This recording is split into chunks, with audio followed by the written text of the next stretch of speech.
The way people take on new information with the media and just YouTube and all these different TikTok, social media, what have you, the radio, any type of information gathering into human beings' brains where people are understanding different things that are coming into their subconscious and ascribing to certain media outlets in order to retain information has always been an interesting topic to me, man.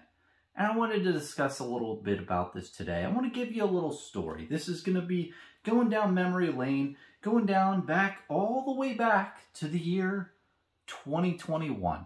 I'm going to take you that far back, man. I don't hold back my time machine. But anyway, you know, I want to go down a little rabbit hole today. I'm going to be saying a little bit of crazy shit.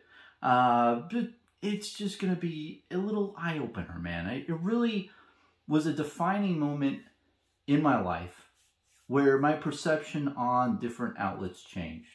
And, you know, I want to give a full disclaimer in the beginning, not financial advice.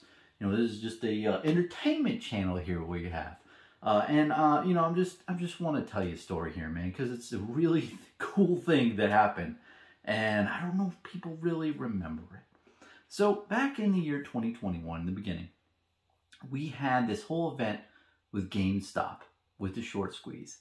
And if you weren't around for that, man, there's got to be a nice recap out there.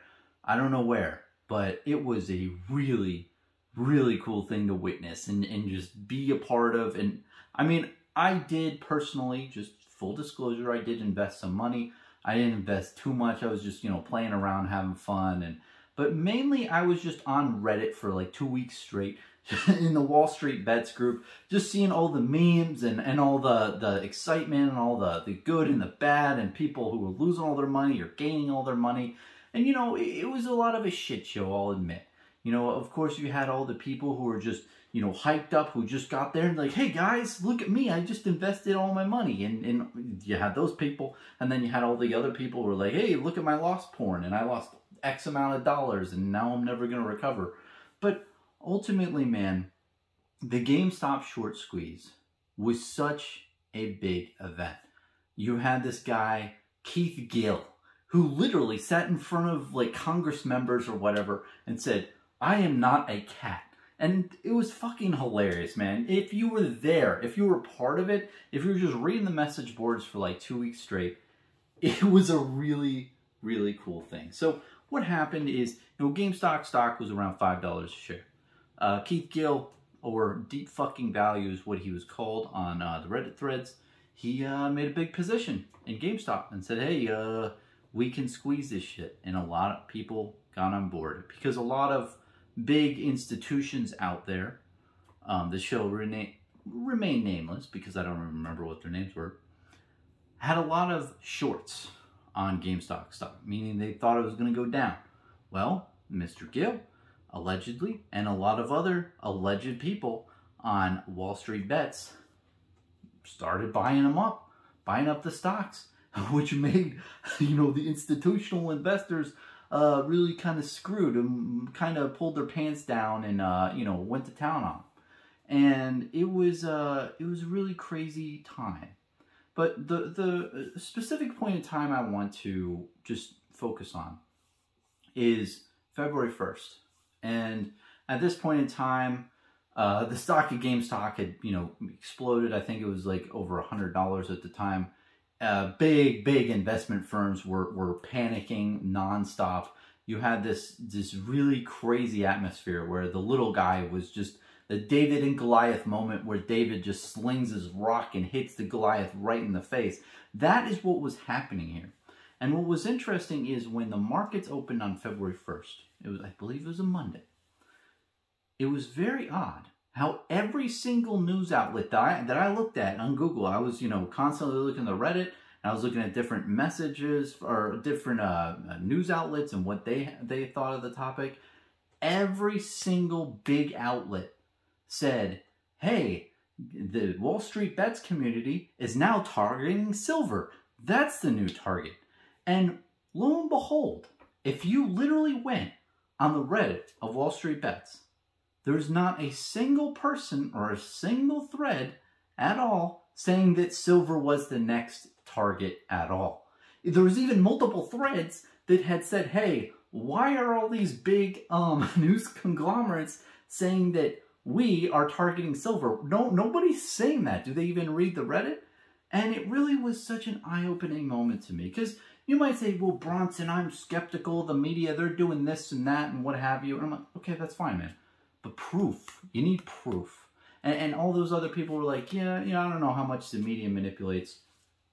When you look at that from black and white, literally you had all these big time news programs on their website saying, Wall Street bets targets silver next, or now, right? Well, if you literally go on the Reddit, there's nothing there.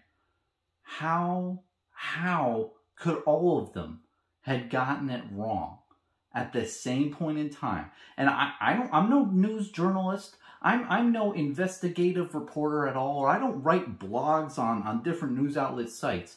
But from all my research by watching like television and movies, I know you have to have at least 2 sources before you can like publish some shit. So I would imagine these smart people at these big news programs would actually go to Reddit and Wall Street Bets and actually look this up. And I just don't think that they did, because it did seem very targeted to me. And at that point, made me really wonder. It made me question. It made me think.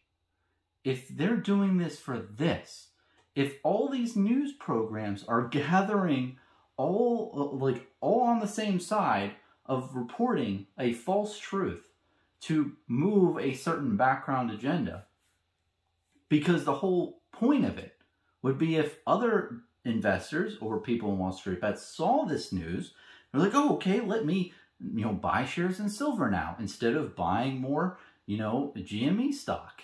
That would make it so not as many buys for GME and more buys for silver. And we, a lot of people, and I'm not going to go into this, but the iShares silver is kind of like a phony type of weird kind of the death pit that I'm not going to go into. But the whole point of what I'm trying to say is that if that can be fudged, what else is being fudged? And you look at all these different news articles in a different way, and it just really made me extremely skeptical. And I don't know if it's for the good or the bad, but it's just what it did, man. Because if that can be fudged, then anything can. Anything can be spun in a certain way to make you think a certain way. And your brain is conceiving this as just information that's being presented to you as pure information sense, not, hey, how can we make Bronson think a certain way to where he really likes ice cream cones? Let's make this certain article that makes his little feeble brain think that ice cream cones are the next big thing, or that they're healthy in some way or form, or what have you. And I know this might seem a little far-fetched. This might be a little bit far down the rabbit hole. This might not really persuade you in any way, and that's fine. I just want to let you know that when you see different information out there, I think at the core of it, I've said this for a very long time, perception is everything in life. And the way you perceive the world, what you ascribe to, it really is like what you make the world is what you think. And different ways that you retain information in different sources aren't really trying to give you information. They're just trying to make you think a certain way. They're trying to reprogram your brain. As crazy as that sounds, it's true in some cases. But how many cases? And that's the big question. How many cases and how many different things? It just makes you wonder. And with TCGs, well, let me go into the flesh and blood realm. Since this is a trading card and entertainment channel here. What news and information is Flesh and Blood giving you? What information are other TCGs giving you? And if you look in the dialogue, if you look at the purpose, are they trying to make you FOMO? Are they trying to make you, buy while you can? Are they trying to promote scarcity? And from my humble and completely biased opinion, I think Legend Story Studios has done a great job with their whole just articles and just promoting the facts. You know, I've seen them being very good in certain situations, like when they did the Unlimited out of print. They started with Crucible War first, and they slowly phased it out. If they really wanted to inspire FOMO to the market, they would have instantly just had everything out of print, go, and then, you know, watch the fireworks go out. You know, they've done a really great job at when they announce information, it's not trying to make you just fear and buy more. And it really makes you wonder with the rest of the TCG realm, and I won't name specifics, but when you see different articles, are different ones trying to promote a certain thing? Of course they're trying to promote their product. They're trying to get sales up. I mean, if it's an article that tries to drive sales up and it's a TCG, then that's probably a smart thing to do. But where do the boundaries end? Well, where does a certain, you know, journalistic integrity take place where you're not trying to just make your audience feel emotional interest in trying to, like, get them to do a certain thing versus just reporting what you are and what you have and what you're doing and making a game? And that's really interesting to me.